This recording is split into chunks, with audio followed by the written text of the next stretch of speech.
Hello friends, welcome to tasty food express. ఇవాళ మనం చేయబోయే రెసిపీ ఎంతో టేస్టీగా ఉండే బెండకాయ టమోటా ఫ్రై.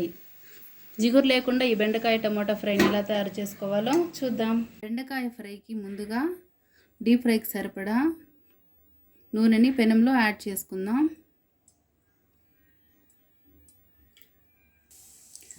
బెండకాయలను శుభ్రంగా కడిగి తుడిచి ఈ సైజులో మనము కట్ చేసి ఉంచాలండి. ఇప్పుడు వీటిని కాగుతున్న నూనెలో డీప్ ఫ్రై చేద్దాం.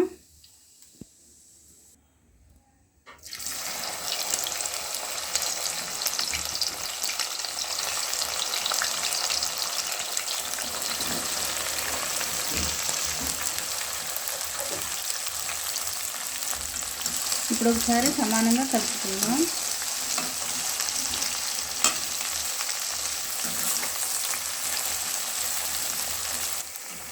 బెండకాయలను ఫ్రై చేసేటప్పుడు మనము మూత పెట్టినట్లయితే జిగురు వచ్చేస్తాయండి. అందుకు మనం ఇప్పుడు మూత పెట్టకుండానే ఇలానే ఫ్రై చేసుకుందాం. ఈ విధంగా ఫ్రై అయితే సరిపోతుందండి. ఇప్పుడు వీటిని మనం ఒక బౌల్లోకి తీసుకుందాం.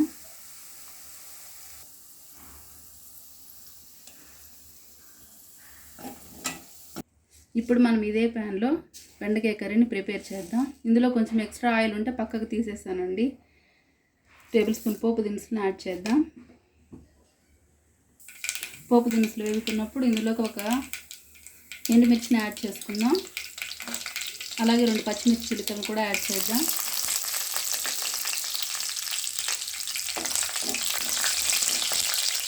ఇప్పుడు ఒక పెద్ద ఉల్లిపాయ తరుగును యాడ్ చేసుకుందాం.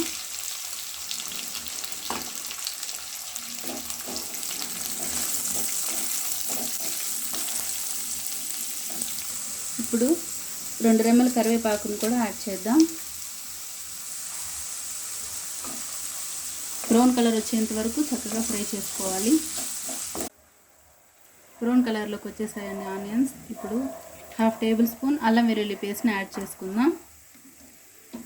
అలాగే 1/2 టేబుల్ స్పూన్ పసుపును కూడా యాడ్ చేద్దాం.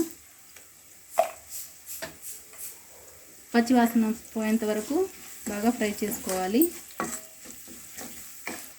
ఒక టమాటా తరుగును యాడ్ చేసుకుందాం.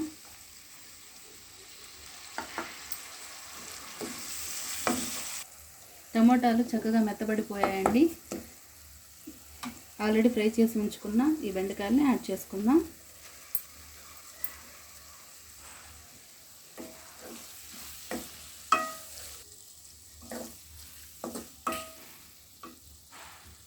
ఒక టేబుల్ స్పూన్ కారంని యాడ్ చేసుకుందాం. స్పైస్ ఎక్కువ తినేవాళ్ళు చూసుకొని యాడ్ చేసుకోండి.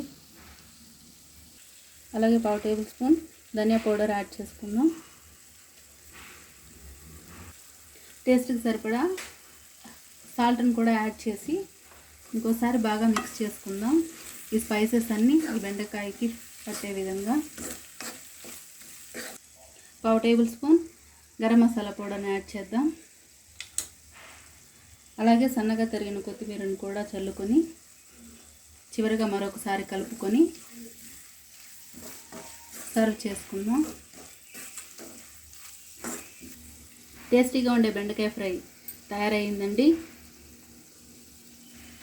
వేడి వేడి అన్నము చపాతీలోకి చాలా బాగుంటుంది. Thanks for watching and please subscribe our channel.